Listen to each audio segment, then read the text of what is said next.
guys. So I think this is going to make it part 10 of chapter 15. So I'm going to do this one a little differently. There are a bunch of words that we need to cover before we work some problems.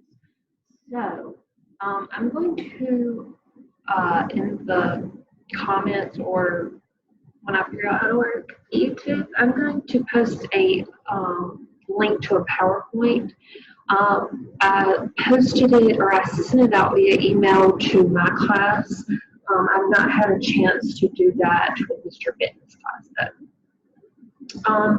So that PowerPoint will include some of the words, and I'm going to pull up the PowerPoint in just a minute, some of the words, or the concepts, that we need to cover, and it will provide you with the example problems I'm going to work so that I don't have to waste word space right now the actual problem. So a day in my life.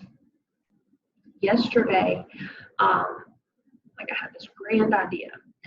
I'll get real tech savvy since, y'all are like putting together choreographed TikToks.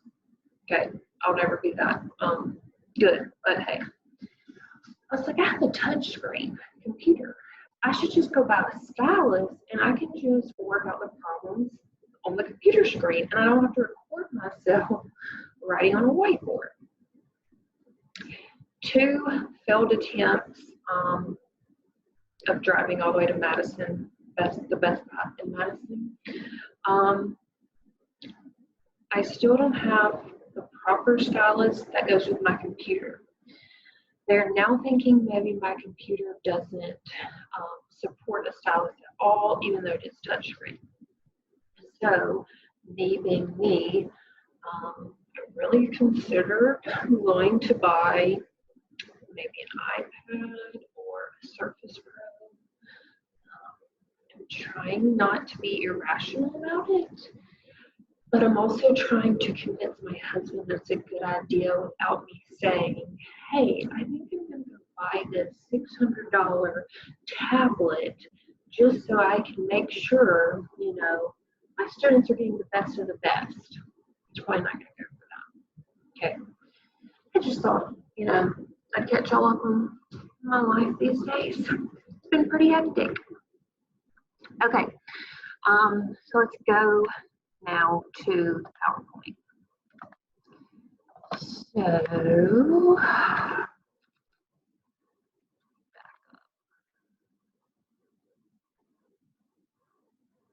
all right, so in part 8 and 9, I covered slide 30, 31. Then I did not do the practice problem, but I told y'all to do it, and y'all could check your answer with your book. So that is what's on slide 32. Slide 33 is where I want to start. So let's see. Okay, so if we have a reaction mixture that is not at equilibrium, and it contains both reactants and products, how do we determine which way the reaction proceeds? Well, we can do that through something called the reaction quotient. And we're going to abbreviate that with the letter Q. Okay. Anyway, so what is the reaction quotient? Well, it is the same thing as your equilibrium constant or your K, but instead of using equilibrium concentrations, you are going to use initial concentration. So you see down here, this third bullet point says the concentration ratio of products raised to the power of their coefficient to reactants raised to their power of their coefficient is called the reaction quotient. Okay, so these flip to the next slide with me, you'll see that just for a generic reaction, A plus B yields C plus D. Q looks exactly the same as K did. And I can express that in terms of concentrations, it'd be QC, or in terms of pressure, and it would be QP. Okay, but it's still products over reactants. The only difference here is when I am calculating Q, those are initial concentrations. When I'm calculating K, those are equilibrium concentrations. Okay, so there's a difference even though it's exactly the same formula. Okay, so how am I going to use that to determine which way my reaction will go? Well, we're going to compare the Q to the K. So the K will be given to you in the problem. So it says here that if Q is larger than K, the reaction will proceed faster in the reverse direction. So it's going to reverse, the products will decrease, reactants will increase. In other words, I'm going to subtract from the product side, and I'm going to add on the reactant side. So I'll subtract from products in my change line, and I will add to my reactant in the change line of my ice table. If Q is less than K, the reaction will proceed faster in the forward direction. So that just means it's going as we would normally see it going. In other words, you're going to be adding to products, subtracting from reactants. Just a sec, let me get my highlighter back. So products increase, so we're adding to them, reactants decrease. That is because Q is less than K, so I'm going in the forward direction. If Q and K are equal, then the reaction is already at equilibrium, and there will be no change in your product or reactant concentration or pressure. Because remember, we can either express Q and K in terms of concentration or pressure. If a reaction mixture contains just reactants, so that's like the two problems I did in the previous two parts. There was no product initially.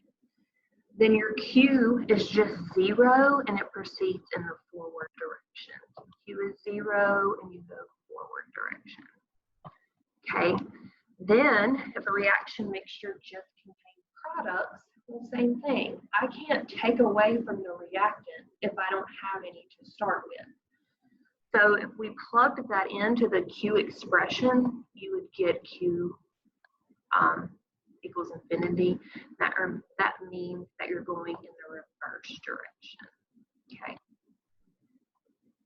Oh, you know, I cannot stand for things not to be done correctly here. Okay.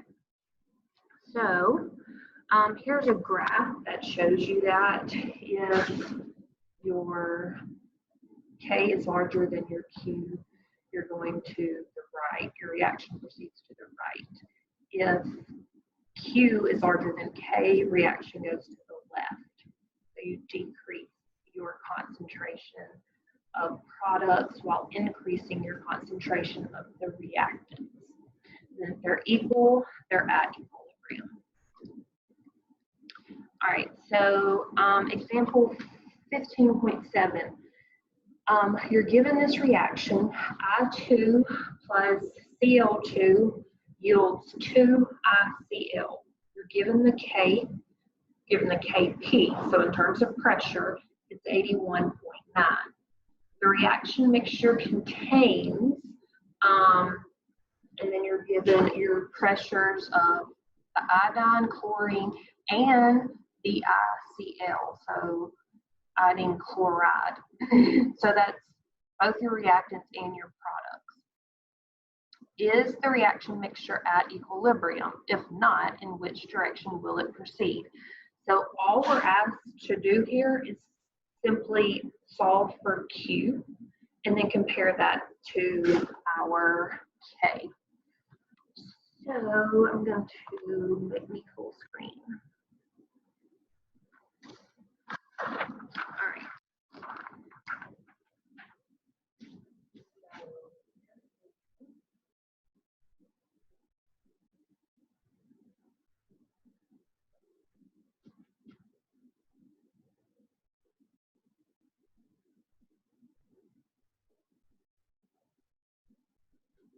Our reaction.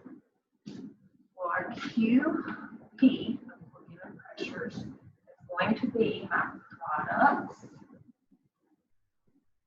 raised to their coefficient power, so 2 here, over my reactants, also raised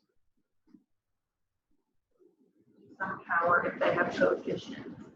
These do not, just simply that. All right, now take your pressures that you're given in the problem and substitute in your QP.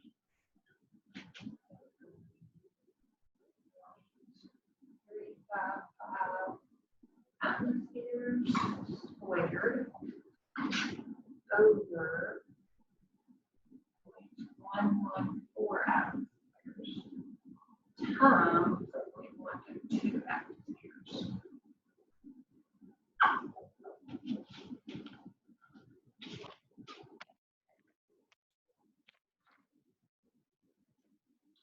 So I'm just going to plug that in my calculator.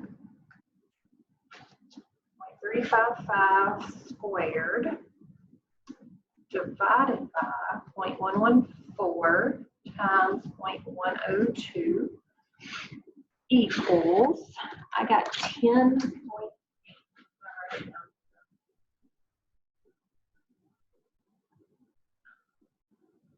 So my QP is 10.8.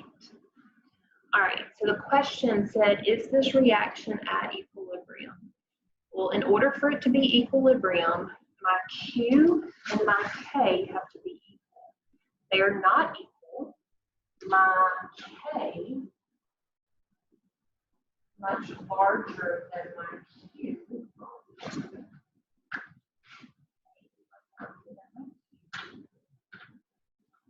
So from what I just told you, if K is larger than Q, then the reaction will proceed to the right.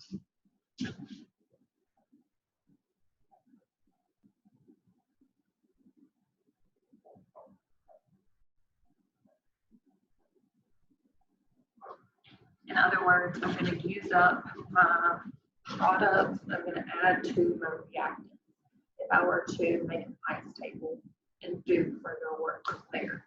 Okay, so that's how you calculate Q, how you compare it to K, and how you determine which way the reaction will proceed. All right, let me go back to our PowerPoint. Okay.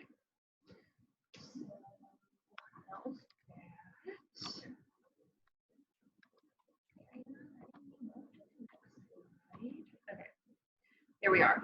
So the next slide kind of gives you a breakdown of the steps that we're going to follow in the next few examples.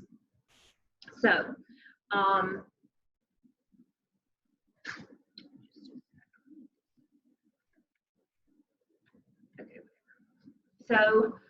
we're going to be given concentrations of maybe both reactants and products or one or the other, and their K. It's really hot. We're going to have to determine which way the reaction is going to proceed and the equilibrium concentration once equilibrium is reached. So how are we going to do that? Well, first off, we have to determine which way the reaction proceeds. So we're going to compare Q to K. If you're only given reactant concentration, you know that it can only go to the right. Y'all messed up. I told y'all wrong. If it goes to the right, it's going for the products. Because I don't know my right from left. Sorry. All right, so if I only have reactants, there's only one way it can go. If I only have products, there's only one way it can go. If I have both, I have to calculate my Q and compare it to K. So that's step one. Step two is basically formulate an ice table. So we're going to always define the change in terms of X, because we usually are not given that information. Whereas in the examples I did in part 8 and 9, we figured out the change. This time we don't have the information, we don't have enough information to figure out how it's changing. So we're going to use X as our change. Just like we did in those problems, we're going to use coefficients as coefficients of X. The X change will be positive for materials on the side of the reaction. Materials on the side the reaction is proceeding, and X will be negative for the materials on the side the reaction is proceeding from. So we'll talk more about that when we get to the example. Then we have to solve for X, and this is where it gets really fun. You hope that you can solve for X easily. However, we will come across some that we have to solve using the quadratic formula. Now, if they have a fault, y'all would never use that again. Here it is. Okay.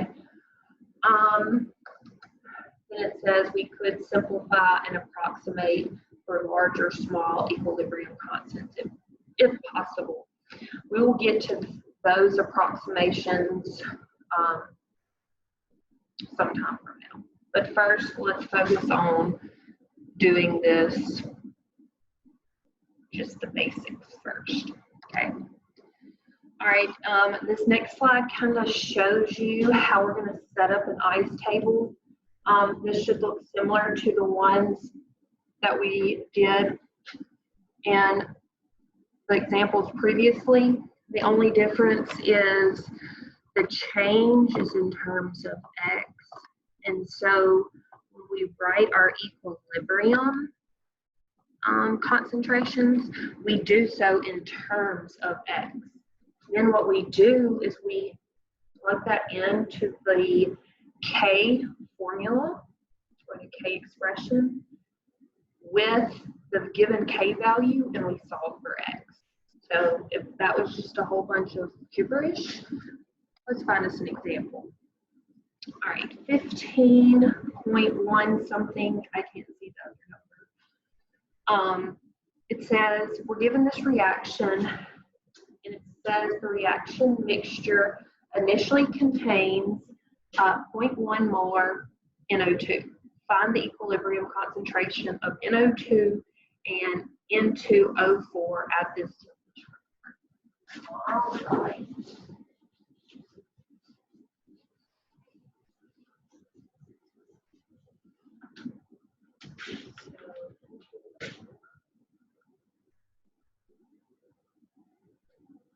I swear they have like the heat on the room or something.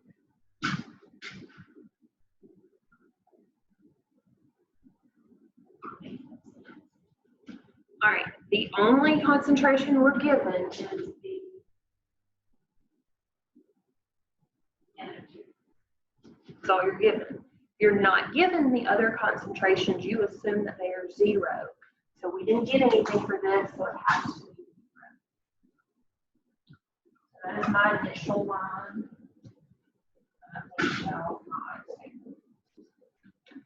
Well, if I only have product to start with, wait, let me make it bigger. I'm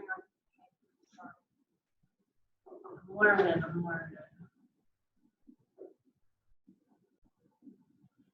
right. Now, okay, if I'm only given the concentration of a product, there is only one way this reaction can go. It has to go to the left because I can't subtract from 0. I can't have a negative concentration. All right, we don't know any equilibrium concentrations for us to be able to figure out the changes. So this is where we use X. If the reaction is going this way, I am subtracting from NO2, so that's going to be minus X. But don't forget, if there's a coefficient out in front, you bring that down.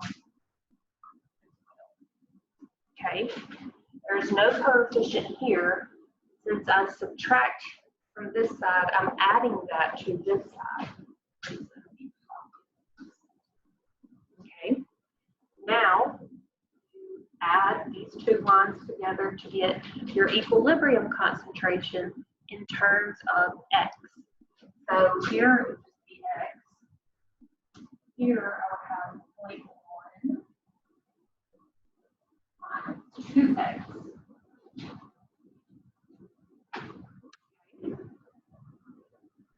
All right, now we're going to take our equilibrium concentrations in terms of X, plug that into our Kc expression, solve for X. All right, so let's write our Kc expression. For this reaction, it's going to be the concentration of my product, so NO2 raised to the second power over my reactant. Quick note, even though this is going in the reverse direction, so technically these are my reactants, these are my products, you still write your Kc as if it were going in the forward direction, okay? It'll all work out. So, sorry, that might be confusing. All right, so this is my Kc expression. I'm going to plug in now my Kc in these equilibrium terms. Okay, so my Kc is given to me 0.36 equals concentration of NO2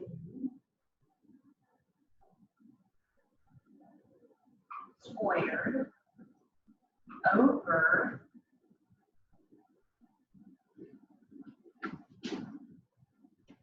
the concentration of N2O4.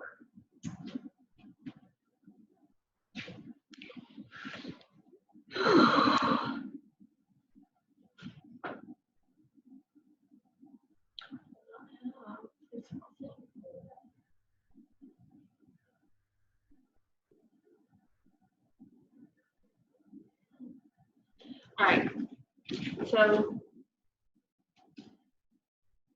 there's no way for me to simplify this in any way to get rid of X easily.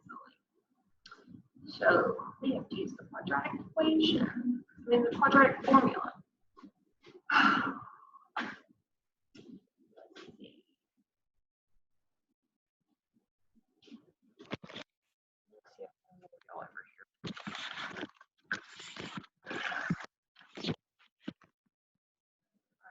So right now, let's go ahead and move the X that's on the bottom to the other side. Let's look like 0.36X equals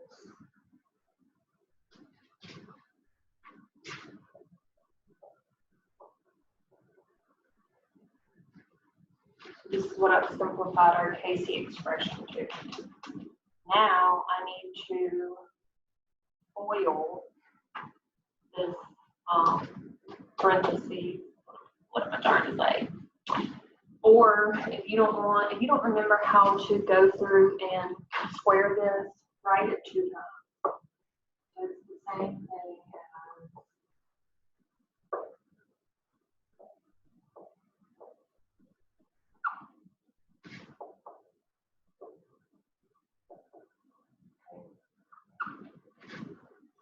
squared, I'm just breaking it apart. All right, so here I have to FOIL. So I go first, outer, there, there. I don't remember first, outer, inner, last. All right, so let's do that. 0.1 times 0.1.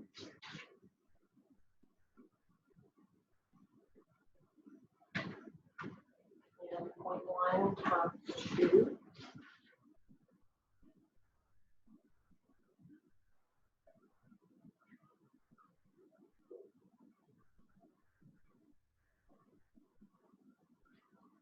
Okay, so multiplied or folded out.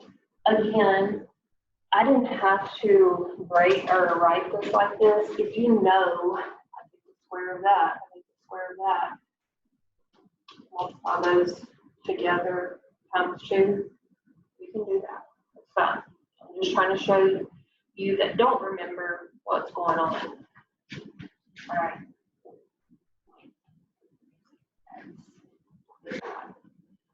All right, well, let's go ahead and combine some like terms. Right here. So it's going to give me 0.01 minus 0.4x plus 4x squared. And that's 0.36x on the left side. All right, I need to get this in a form, in the quadratic equation form. Going here. You wanted an a squared plus b, ax squared plus bx plus c equals 0.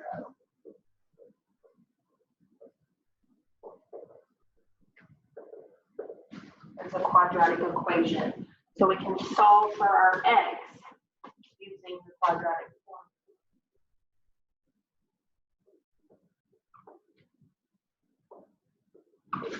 X equals plus or minus b squared.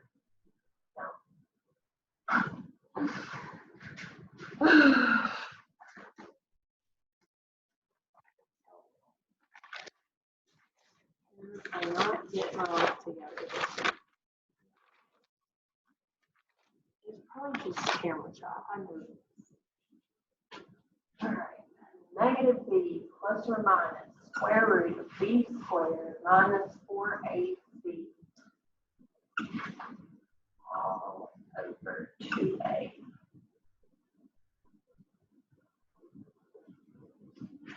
Y'all see that? Not well. That's nice clear. This might help. Yeah, there we go. All right, so I need to get this equation to match this form so that I can use this, okay? So I need to bring all of my like terms to one side. Let's take this m out to simplify what we got going on here, okay? I don't know why I didn't already. Sorry, guys. All right. What I'm going to do is I'm going to take this to this side. I already have everything else over there.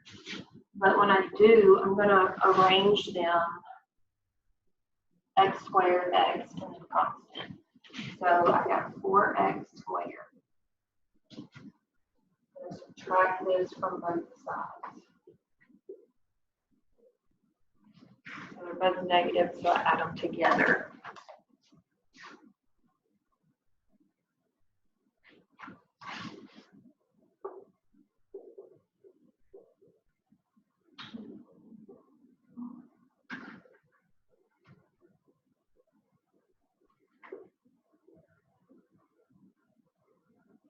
Okay. So now I'm in the form of a quadratic equation. So 4 is A, 0.76 is B, 0.01 is my C. Those letters correspond to what's going on up here. All right, so I'm going to erase all of this so I can plug this into the quadratic formula. All right, so x equals negative b. Oh, b's are negative.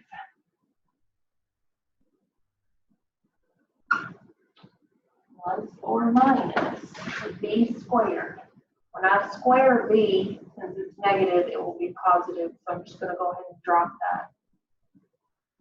Minus 4a, a is 4, and c is 0.01. And that's all going to be over 2a. Our a is 4.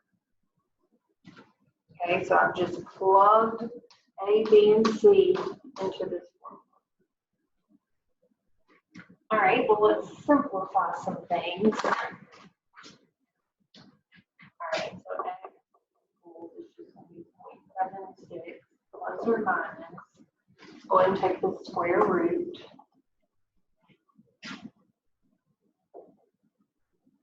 You can do this however you wish. I'm just trying to show you step by step because I'm sure it's been a while since some of you have actually done it. My luck, I'm doing all this wrong. I'm going to record the whole thing. I sure hope not. All right, so I just tried to simplify these two parts under the square root. So I took the square of 0.76 and I went ahead and multiplied 4 times 4 times 0.01. I got this. Okay.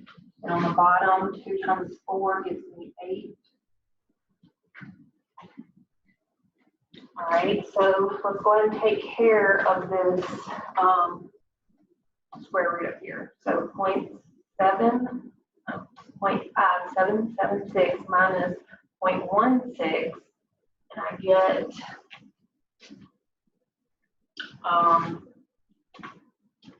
when I do this under the bracket, I have not taken the square root yet. I simply subtracted them.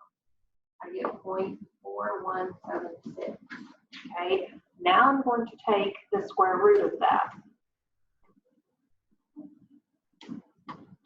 Okay, when I do, this is what I get.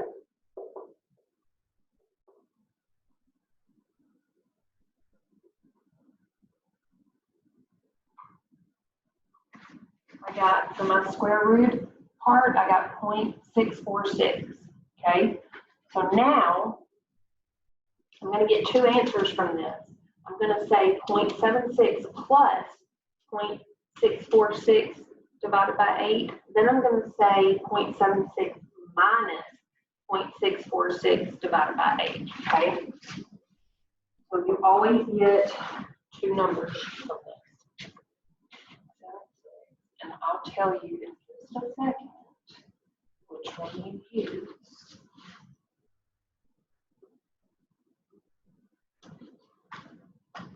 For those of you new to me, new to my teaching, I always leave all of my digits in the calculator. I never round.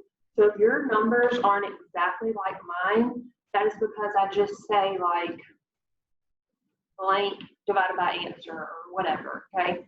So if we're off a little bit, no big deal. All right. So when I did the plus part, I got 0.76. When I did the minus part, I got 0.014. Okay, those are my two values for x. All right, which one do I use? Well, sometimes you'll get a negative x value. So you automatically know that's the one you throw out because you can't have a negative concentration. Here, we get both positive. So the one you keep is the one that doesn't give you a negative concentration anywhere. If I took this number and put it back in my ice table, I would get a negative concentration for the NO2. I'm about to show you. Okay. So this number cannot be a possibility because it gives you a negative concentration. So whatever number gives you a negative concentration, when you go plug it back in your ice table, that's the one you throw out.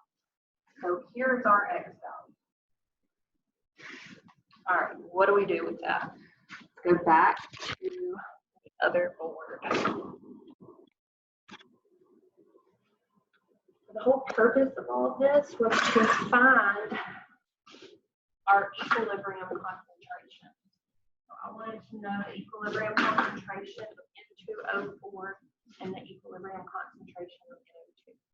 So to find that, I simply plug in my X number. So N2O4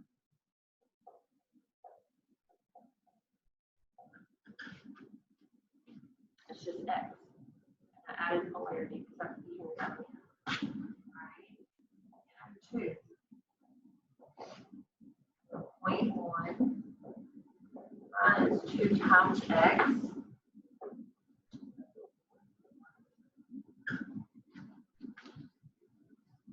Your calculator.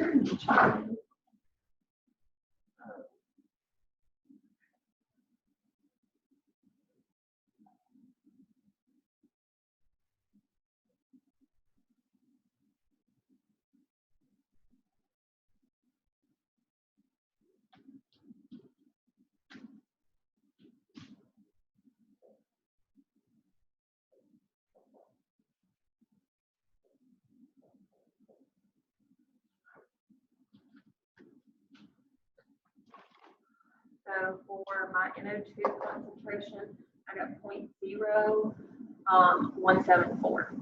So that is my final answer for my 2 equilibrium concentrations.